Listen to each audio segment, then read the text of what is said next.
Hello everyone, welcome back to my channel. तो आज मैं आपके लिए एक बेहतरीन अपडेट लेकर के आई हूँ स्कॉलरशिप से रिलेटेड। तो जिन स्टूडेंट ने लाइफ गुड स्कॉलरशिप के लिए अप्लाई किया था उनको आज मैं सारी डिटेल्स इस वीडियो में देने वाली हूँ। जैसे कि बहुत सारे उनके क्वेश्चंस थे कि स्कॉलरशिप कब आएगी, किसी ने 2024-2025 में इस स्कॉलरशिप के लिए अप्लाई किया था बट उनकी स्कॉलरशिप अभी तक नहीं आई है, तो उनको क्या करना होगा जिससे उनकी स्कॉलरशिप आ जाए। और जो स्टूडेंट अभी मतलब जो कॉलेज स्टूडेंट है, जो अंडर ग्रेजुएट स्टूडेंट है, पोस्ट ग्रेजुएट स्टूडेंट है, इन सभी को स्कॉलरशिप मिल रही है। तो जिसने 2024-2025 में अप्लाई किया था, तो वो जिन कॉलेज में ये स्कॉलरशिप मिलने वाली है उनकी सारी लिस्ट मैं आपको आज बताने वाली हूँ। तो वीडियो को बिल्कुल भी स्किप मत करिएगा, क्योंकि इसी वीडियो में मैं आपको बताने वाली हूँ कि आपके इस कॉलेज में, आप जिस कॉलेज में भी आप जो पढ़ रहे हो, उस कॉलेज में आपकी स्कॉलरशिप आती है या नहीं आती है। तो आज के बाद आपके सारे डाउट यहाँ पे क्लियर होने वाले हैं, तो वीडियो को बिल्कुल भी स्किप मत करिएगा। तो देखो, यहाँ पे आपको क्या करना है, आपको क्रोम ब्राउजर को ओपन कर लेना है सिंपली, और यहाँ पे आपको लाइफ गुड स्कॉलरशिप, यहाँ पे लाइफ गुड स्कॉलरशिप प्रोग्राम आपको यहाँ पे क्या कर लेना है, आपको यहाँ पे सर्च कर लेना है। तो जैसे कि मैंने यहाँ पे टाइप कर लिया लाइफ गुड स्कॉलरशिप प्रोग्राम। तो जैसे ही आप यहाँ पे टाइप करोगे तो आपको यहाँ पे फर्स्ट पेज पर बडी फॉर स्टडी की एक वेबसाइट दिखेगी, या फिर आप जब इस स्कॉलरशिप के बारे में सर्च करोगे तो कोई भी आपको यहाँ पे वेबसाइट दिख जाएगी। बट आपको क्या करना है, आपको लाइफ गुड स्कॉलरशिप प्रोग्राम 2024-2025 जो यहाँ पे नीचे शो हो रहा है, इस पर आपको क्लिक करना है। तो आपको बडी फॉर स्टडी की वेबसाइट पर ही आपको क्लिक करना है। इससे क्या होगा कि आप कहीं और दूसरी अदर लिंक पर आप नहीं जाओगे तो अच्छा रहेगा, क्योंकि बहुत सारी फेक वेबसाइट भी रहती है। तो आपको सेकंड वाली वेबसाइट को आपको ओपन कर लेना है। और यहाँ पे आप देख सकते हो जो लाइफ गुड स्कॉलरशिप प्रोग्राम 2025-2020 जो यहाँ पे हो दे रखा है, तो इसके बारे में आज यहाँ पे टोटल हम समझने वाले हैं। तो इसको पहले आप क्या कर लीजिए, सबसे पहले अपने क्रोम ब्राउजर को आप यहाँ पे डेस्कटॉप साइट में आप ओपन कर लीजिए, जैसे कि मेरा यहाँ पे ओपन है। तो जैसे आप यहाँ पे ओपन कर लोगे और यहाँ पे जब आप पेज को ट्रांसलेट कर लोगे तो आपको यहाँ पे सब कुछ आसानी से समझ में आ जाएगा। तो देखो, ये स्कॉलरशिप कौन देता है, सबसे पहले तो हम ये बात करते हैं। तो ये किसकी तरफ से दी जा रही है, तो ये एलजी इलेक्ट्रॉनिक्स इंडिया के द्वारा ये शुरू किया गया था लाइफ गुड स्कॉलरशिप प्रोग्राम 2024-2025। आर्थिक रूप से कमजोर पृष्ठभूमि के मेधावी छात्रों को ये सहायता प्रदान करता है, और चुनिंदा स्थानों में स्नातक या स्नातक और पाठ्यक्रम जो करने वाले छात्र हैं, जो 1 वर्ष के लिए यहाँ पे 1 लाख तक की वित्तीय सहायता आपको यहाँ पे प्रदान की जाती है।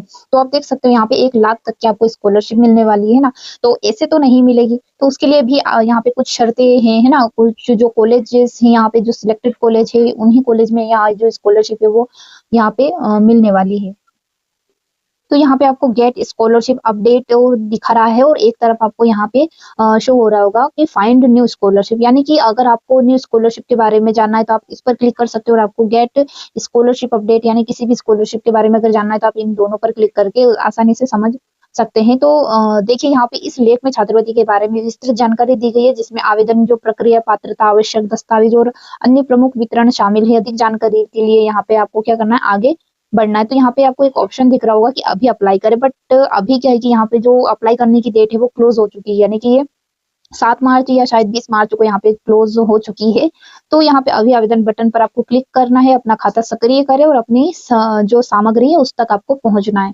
और यहाँ पे जो यहाँ पे दिखा रहा है कि यहाँ पे राशि पूर्व अनुमोदित ऋण यहाँ पे 1 लाख यहाँ पे 50,000 आपको दिखा रहा है। तो आप यहाँ पे देख सकते हो कि लाइफ इज गुड छात्रवृत्ति जो कार्यक्रम 2024-25 यहाँ पे आपको दिख रहा होगा। यहाँ पे एक टेबल बनी हुई है, तो इसी को हम समझने वाले हैं कि इसमें आखिर क्या दे रखा है। तो इसमें आपकी एलिजिबिलिटी दे रखी है कि आपको यहाँ पे क्या क्या आप इसके लिए एलिजिबल हो या नहीं हो, यहाँ पे आपको अच्छे से देख लेना है। जैसे कि फर्स्ट पॉइंट दे रखा है कि छात्रों को भारत भर के चुनिंदा कॉलेज संस्थानों, है ना, संस्थानों से स्नातक और पाठ्यक्रम किसी भी शैक्षणिक वर्ष में अध्ययनरत होना चाहिए। फर्स्ट पॉइंट तो आपको मैं क्लियर कर देती हूँ कि जैसे आपने फर्स्ट ईयर में एडमिशन आपने लिया हो, आप चाहे फर्स्ट ईयर में हो, सेकंड ईयर में हो, थर्ड ईयर में हो, फोर्थ ईयर में हो, चाहे आप पोस्ट ग्रेजुएट कर रहे हो या फिर आप ग्रेजुएट कर रहे हो, जो भी कर रहे हो आप, तो आप भारत के जो है यहाँ पे चुनिंदा कॉलेज का मतलब क्या है कि यहाँ पे इन्होंने जो लिस्ट दे रखी है, यहाँ पे जो इन्होंने लिस्ट दे रखी है, उसी लिस्ट में अगर आपका कॉलेज है और उसी कॉलेज में आप अध्ययनरत हो तो आपको ये स्कॉलरशिप मिलने वाली है। सेकंड पॉइंट क्या दे रखा है कि जो प्रथम वर्ष के छात्रों को अपनी कक्षा 12वीं की परीक्षा में न्यूनतम 60% अंक प्राप्त करने होंगे, जबकि दूसरे, तीसरे और चौथे वर्ष के छात्रों को पिछले शैक्षणिक वर्ष में न्यूनतम 60% अंक प्राप्त करने होंगे। यानी कि अगर आपने 12th पास किया है तो आपको 12th में यहाँ पे 60% मार्क्स आपके होने चाहिए। चाहे आप फर्स्ट ईयर, अगर आप सेकंड ईयर में हो तो आपके फर्स्ट ईयर में यहाँ पे आपको 60% मार्क्स आपके होने चाहिए। अगर आप थर्ड ईयर में तो आपको थर्ड ईयर यानी कि आपके सेकंड ईयर में ये जो मार्क्स आपके होने चाहिए। तो आई होप कि आपको ये दोनों पॉइंट अच्छे से क्लियर हो गए होंगे। और थर्ड पॉइंट भी रखा है कि बटी फॉर स्टडी और LG electronics India private limited के कर्मचारियों के बच्चे छात्रवृत्ति में भाग लेने के लिए पात्र नहीं, यानी कि जो इस संस्था को चला रहे हैं, जो बटी फॉर स्टडी की मतलब जो कर्मचारी है उनके बच्चे यहाँ पे इसके लिए क्या है, यहाँ पे एलिजिबिलिटी इनकी नहीं है। तो ये साफ साफ इन्होंने यहाँ पे बताया हुआ है। अब यहाँ पे लिखा है कि पुरस्कार, यहाँ पे बताया कि पुरस्कार तो 1 वर्ष के लिए यहाँ पे आपको 1 लाख तक की स्कॉलरशिप मिलती है। और आवेदन करने की अंतिम तिथि यहाँ पे आपको 7 मार्च 2025 यहाँ पे बताई गई थी। और शैक्षणिक सत्र भी यहाँ पे आपको दिखाया गया है, जैसे कि 2024-2025। तो एप्लीकेशन का URL दे रखा है यहाँ पे, जैसे कि आप इस वेबसाइट पर जाकर अपनी स्कॉलरशिप स्टेटस वगैरह जो भी आप यहाँ से चेक वगैरह कर सकते हैं। ऊपर यहाँ पे जो उल्लेखित आवेदन की अंतिम तिथि अस्थायी है और छात्रवृत्ति प्रदाता के विवेक पर इसमें परिवर्तन हो सकता है। यानी कि जो यहाँ पे बताई गई है, यहाँ पे जो 7 मार्च इन्होंने यहाँ पे बताया है, ये अस्थायी मतलब ये चेंज भी हो सकती है, ऐसा इन्होंने यहाँ पे बताया हुआ है। इसके बाद शायद उन्होंने जो यहाँ पे 20 मार्च यहाँ पे उन्होंने कर दिया था, मतलब 20 मार्च तक इन्होंने यहाँ पे जो ये डेट बढ़ाई हुई थी। तो आई होप कि बहुत सारे स्टूडेंट ने यहाँ पे स्कॉलरशिप के लिए अप्लाई किया होगा।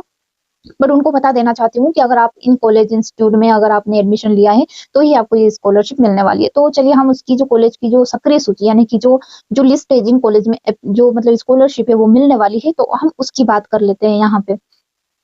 तो आइए हम एक एक करके सारे जो यहाँ पे कॉलेज का नाम और यहाँ पे डिस्ट्रिक्ट दे रखा है, राज्य दे रखा है ना, कि आप किस राज्य में रहते हैं, किस जिले में रहते हैं और आपके कॉलेज का नाम क्या, तो ये सारे यहाँ पे नंबर वाइज यहाँ पे दे रखे हैं। तो सबसे पहले बात करते हैं राज्य यानी कि ओडिशा की। तो ओडिशा में जिला कौन सा है, खोर्धा।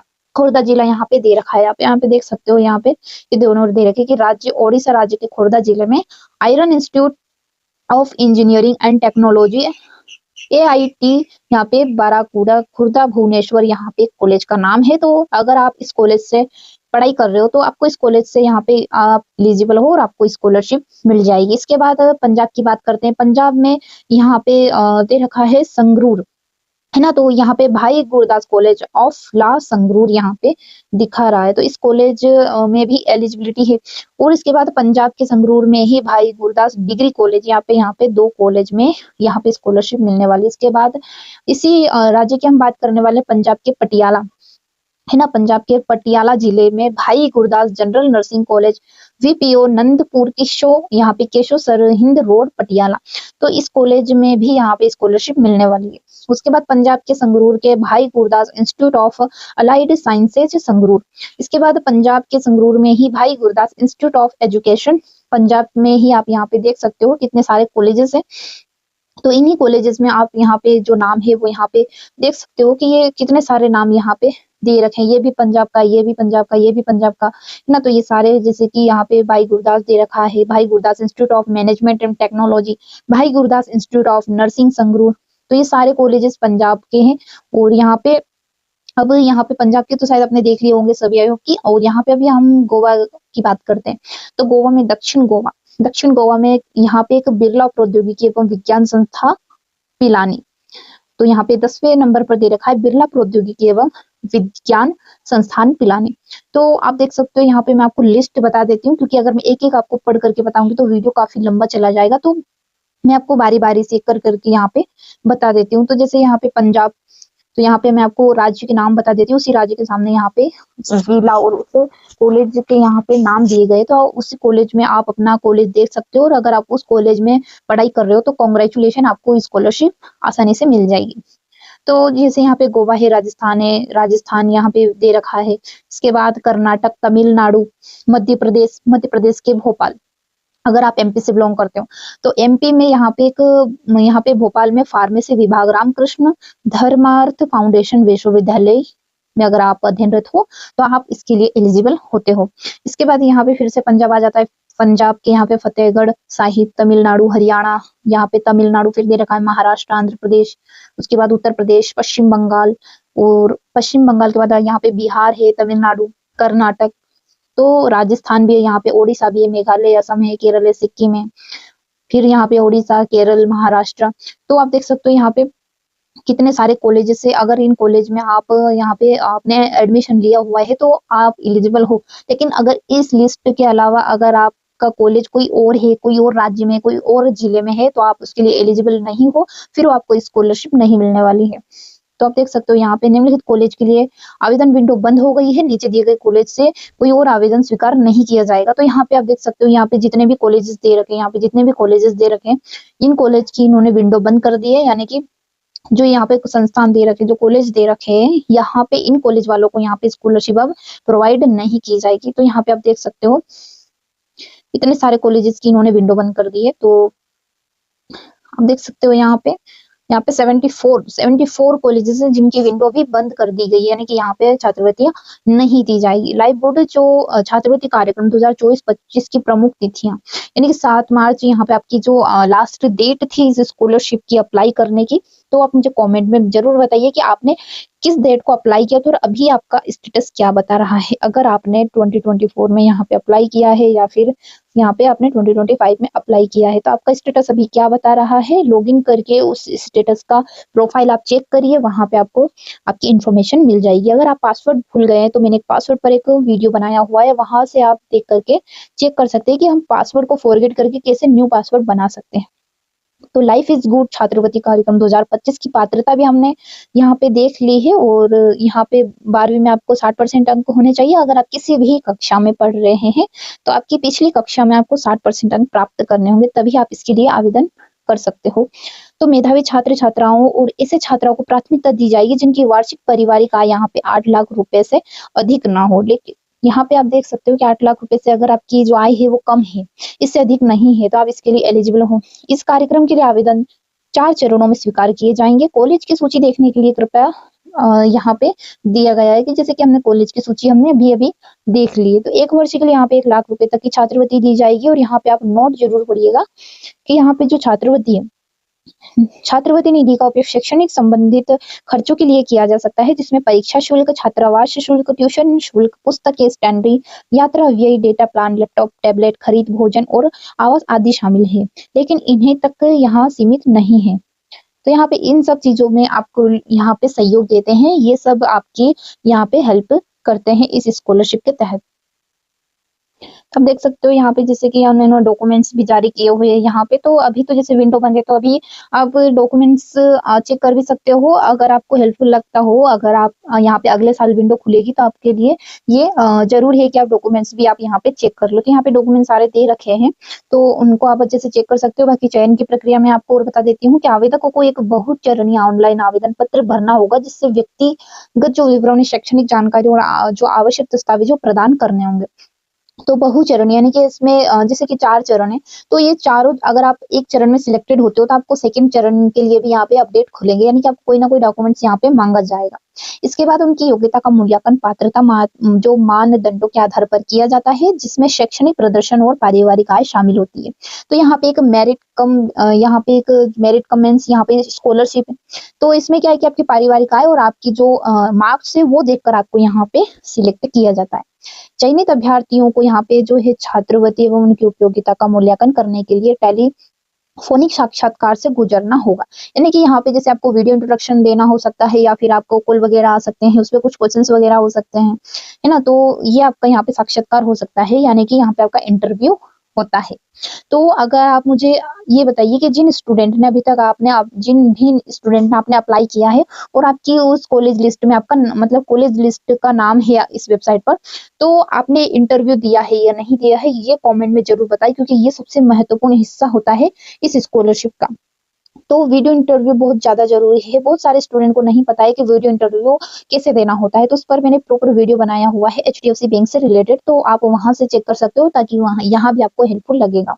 तो अगर आपका वीडियो इंट्रोडक्शन का यहाँ पे जो विंडो ओपन होगा तो यहाँ पे आपको एक नोटिफिकेशन मिलेगा। अगर आप यहाँ से कॉन्टेक्ट करते हो तो यहाँ पे देख सकते हो आप, यहाँ पे ईमेल दे रखा है और यहाँ पे मोबाइल नंबर दे रखा है। इस पर आप क्या कर सकते हो, कॉल कर सकते हो, मेल कर सकते हो वेबसाइट वालों को यहाँ पे, तो वो आपको कुछ ना कुछ यहाँ पे जरूर बताएंगे। चयन के बाद विद्वानों को एक ऑन बेडिंग प्रक्रिया से गुजरना पड़ता है, जिसमें उनकी पात्रता की पुष्टि के लिए दस्तावेज भी शामिल होता है। यानी कि यहाँ पे आपके चयन हो जाएंगे, उसके बाद आपको यहाँ पे क्या करते हैं, यहाँ पे जो वेरिफिकेशन के लिए आपके जो और भी डॉक्यूमेंट्स हैं यहाँ पे मांगे जाते हैं। अंत में चयनित विद्वानों को उनकी शैक्षणिक गतिविधियों के समर्थन हेतु धनराशि वितरित की जाती है। मतलब इसमें ज़्यादा कुछ नहीं होता है। अगर आपकी जो पारिवारिक आय वो 8 लाख से कम है, या फिर आपने अच्छे अंक प्राप्त किए हैं और आपका जो कॉलेज है वो इस लिस्ट में आता है, तो आप प्रॉपर इसके लिए एलिजिबल होते हो। बस आपको क्या करना है, आपको यहाँ पे इंटरव्यू देना होता है। अगर आपने इंटरव्यू नहीं दिया तो आपकी स्कॉलरशिप, भले ही आप एलिजिबल हो, लेकिन यहाँ पे आपकी जो स्कॉलरशिप है वो रद्द कर दी जाएगी, आपको वो स्कॉलरशिप नहीं मिलेगी, क्योंकि इस स्कॉलरशिप का मेन पार्ट वीडियो इंट्रोडक्शन है, उसमें आपकी सारी इन्फॉर्मेशन पूछी जाती है।